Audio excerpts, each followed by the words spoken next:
The mustering process on the breeders and plus the dry cattle, we do 2 musters a year. Your first round muster, which is normally pulling your weaners off and then doing all your vaccinations on all your animals for your animal health.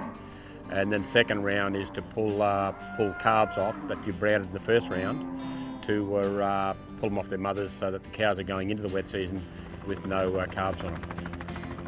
So we use helicopters to muster our cattle. We use helicopters, horses and motorbikes, and the helicopters and motorbikes are purely just because it's a large area. We've got huge areas to cover. So the helicopters go out and bring the cattle in from the large areas into sort of central points.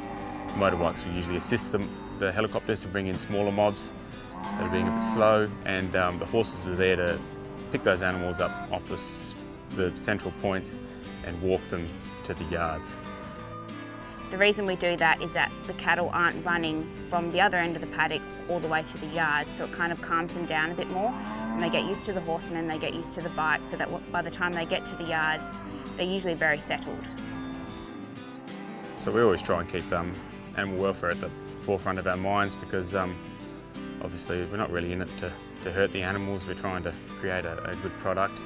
We try to reduce the amount of time they're in the yards. It just makes it more comfortable for them to come out in next time, and reduces your problems overall.